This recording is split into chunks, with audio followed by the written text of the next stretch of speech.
So I know I said the last video would be the last video, but this one I'm going to talk about tessellation. If you don't know what tessellation is, it is a way of splitting triangles into more triangles. So it's a way of basically increasing the resolution of a mesh without actually having to go into, say, Blender or some sort of 3D modeling software and actually subdivide the mesh itself. This subdivides it on the fly while the game's running, and typically you make it work with the camera, so it only subdivides based off of its distance from the camera to optimize the performance for it. Tessellation is supported by most PC or most desktop GPUs as well as laptop GPUs. Some phone GPUs do not support tessellation, so make sure you are going to be using this for a platform that supports it. The URP by default does not support tessellation. You have to write it by hand in HLSL. DirectX does, so you don't actually have to write that much.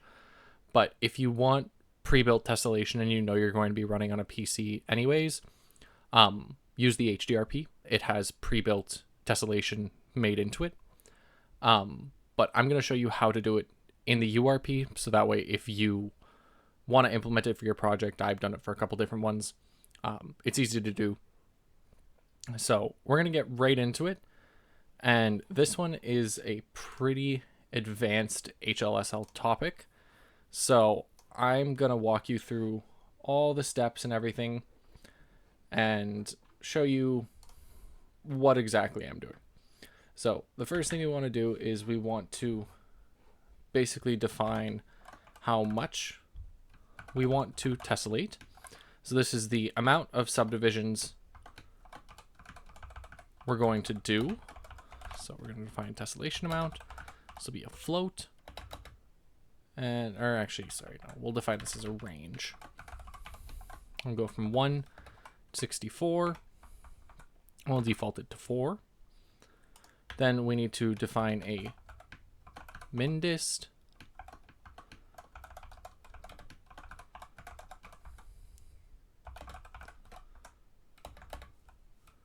Set that to 1 by default. And a max dist. So this is how close or far the camera can be for the minimum and maximum tessellation. So basically this is a range where it smooths the amount of tessellation across this area. So we'll set that to 10. Then down in our command buffer, we're going to pass these amounts over.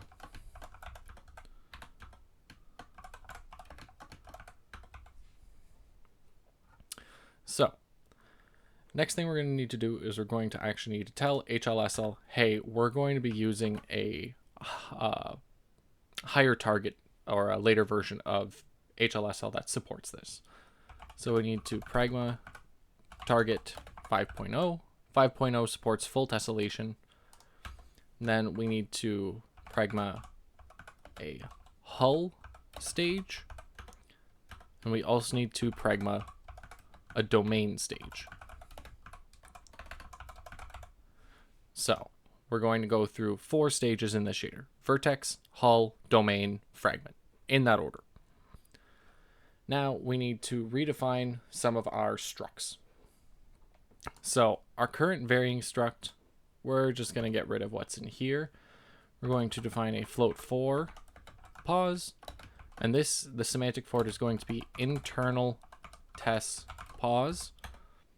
Then we have float 2 for the UV. This will be our standard text coord 0. And then a float 3 for our normal and object space. This will be text coord 1. Our attributes will stay the same. Then we're going to define another struct called tess factors. And in this struct, we're going to have a float edge, which is going to be an array of size 3. And this will be SV tess factor. And then we'll have one that's inside, which will be SV inside tess factor. Then one more struct, which will be our final varyings. And inside our final varyings, we're basically going to have everything we had before in our original. So we want our clip space position. Oops.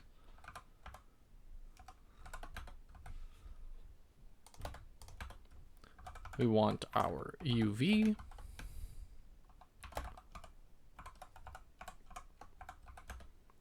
And our normal.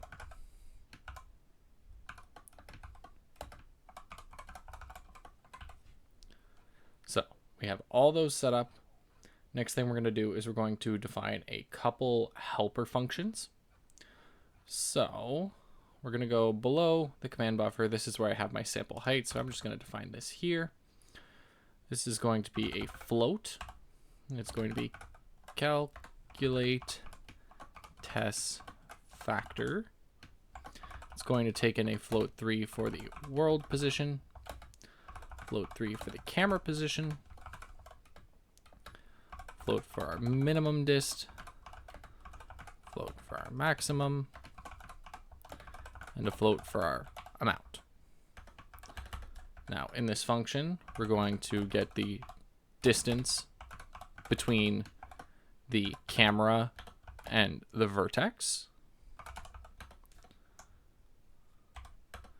Then we're going to calculate a fade amount. This is going to be a saturated. And then it's going to be max dist minus dist divided by max dist minus min dist. So this basically calculates our fall off as you get further away from the camera, or closer to the camera if you have a minimum set. Then we're going to return max, so we're going to set it to 1, or fade times amount. So basically the lowest it'll return is 1 because that's the minimum, or if fade times amount is higher, it'll return that. So we have that. Now we need to do some changes in our vertex shader. So we're going to get rid of everything but the UV here because we still want to transform the UV. We're going to set the position equal to the position in object space. And we're going to set the normal equal to the normal in object space. So now our vertex shader is just basically shuttling data through. It's doing the UV transformation and then passing everything else. So we have that there. Next thing we need to do is we need to define our patch constant function. So we're going to return a test factors. This is going to be patch constant func.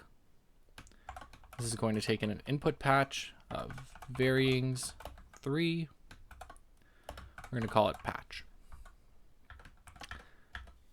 In this here, we're going to create a test factors called F for it to return. We're going to define a flow 3 for our camera position, and that can just be underscore world space camera pause. This is globally accessible to shaders. Then we're going to define a float 3 called P0, and this is going to be transform object to world of the patch at 0 dot pause dot xyz. So basically we're going to take each part of the patch, all 3 parts, and we're going to get the world space position of them so we can check where it is relative to the camera position. So we're going to do that 2 more times, and we're going to change this from 0 to 1 and 0 to 2. Then we need to calculate our edge factors. So we are going to say edge at 0 equals calculate test factor. And this one is going to be P1 plus P2 times 0.5. So we're just getting the average of them. Then the camera position, we want to feed it our minimum distance, our maximum distance, and our tessellation amount. And again, we're going to duplicate this 2 more times. We're going to change 0 to 1, 0 to 2 here. Then for these, this one was 1 and 2. This one's going to be 2 and 0. And this one's going to be 0 and 1. So now we have all those, and we just need to calculate the inside as the average of the 3. So we're going to f.edge at 0 plus f.edge at 1 plus f.edge at 2. We're going to divide the whole thing by 3. So that is that there, and then we return f. So that's our patch constant function. Next is the actual hull stage of the shader. The hull stage is quite short, but we have to define several different flags. So we're going to define a domain, and this is going to be try, because we're working with triangles. Then we need to tell it the partitioning, and this will be fractional odd. We need to give it the output topology, which will be a triangle CW, which is a clockwise triangle. Then our patch constant function is, and this needs to be the exact same name as what we have up here. So those need to match. And then finally, we need output control points 3. Now for our actual hull shader, we're going to get a varyings hull. This will take in an input patch, same as the other one. This will be varyings 3. Oops. We need to call it patch. And then we need a uint ID. This will be sv underscore control point, or output control point ID. This is a really simple stage. We're just going to return the patch at the ID. Then onto our actual domain shader. So this one is going to be a final varyings. We're going to call it domain. It's going to take in a test factors. We're going to call that factors. It's going to take in a float 3 for barycentric. This is going to have the semantics sv underscore domain location. And it's going to have a constant output patch of varyings 3 patch.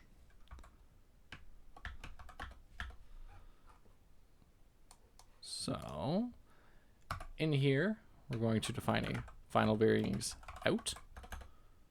Next, we're going to interpolate our UV, our position, and our normal based off of the barycentric coordinates.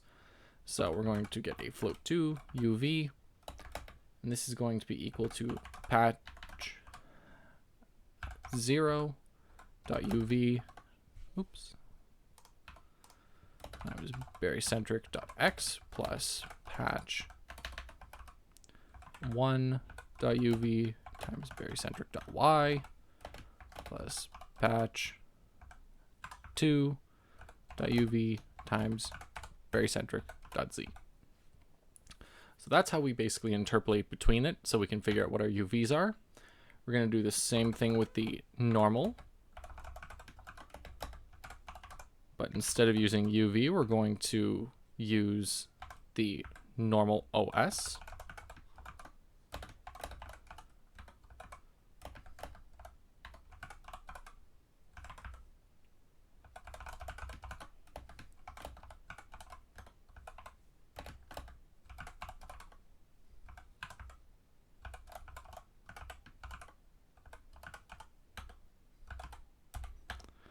And then last one, we're going to do the position in object space.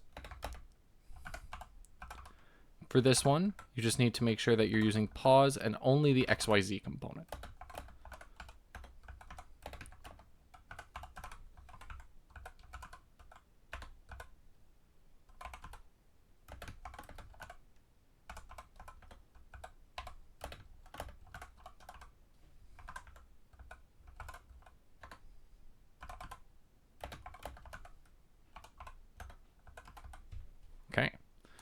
So we have our 3 points interpolated there. Next, we need to do the actual transformation of this. So what we were doing before in the vertex shader to displace the vertices, now we need to do it down here because this is after the tessellation has happened. Up here, if we tried displacing it, it would be before. So we need to do it after. So in here, we're going to get a float. I'm going to call it height sample.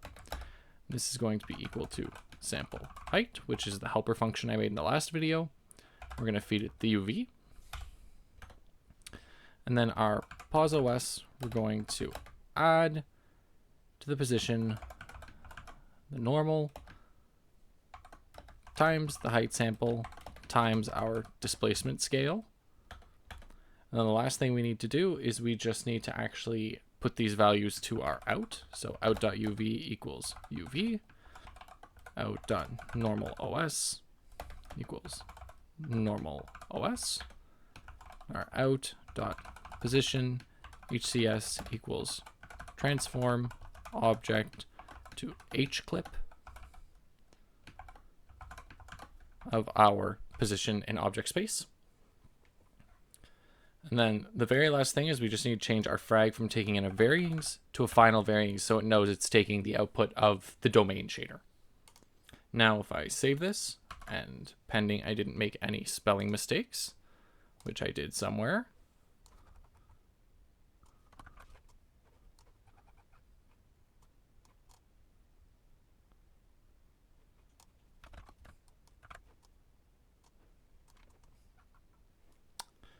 I missed one thing on the domain shader here. You do need to include the actual domain, same as the one above it. Save that. Make sure you actually return. And now, finally, you can see already in the preview, there's a lot more tries here than there was before. So if I go to the actual material and I drop the tessellation on, this is how many we had before. If I set it to 2, you can see there's more. The way it tessellates, we're using fractional odd, so it tessellates unevenly. You can try out different tessellation methods, but as I increase the amount, you can see the amount of tries going up. And be careful with this. Your GPU may not like it. I just got a 5070 Ti, so it seems to be pretty okay with this. I mean, I can even set it all the way up, and if I go into play mode here, switch you over to the game view, you can see now this is really smooth. And if I set the displacement scale up, you can see all these little bumps look a lot smoother than they did before. There's no sharp jaggedy edges like when I bring down the tessellation amount. You can see there's a lot more detail. So that's the basics of tessellating. If I were to move the camera away, what you'll see is as I get further, it becomes more or less tessellated. So this is just a performance thing, so your GPU isn't tessellating a mesh when you're not near it, because realistically, if I'm this far away, I can't tell the difference between the high tessellated version and the low one. But that's all there is to tessellation. I hope you guys have enjoyed the video. That's pretty much it for this series. I am going to be remaking a lot of this stuff in shader graph, so people who are more comfortable with shader graph can use that instead. But really, it's up to you. If you there are certain things that you need to do in HLSL, like tessellation. You can't do that in shader graph. Geometry shaders can't be done in shader graph. So pick what's best for you. I hope this was a good demo to how to use HLSL. If you have any comments, please let me know. If there's anything else you want to learn about, I will make more videos. I'm not an expert in this, but I have a decent amount of knowledge, so I hope some of it's been helpful for you. Thanks.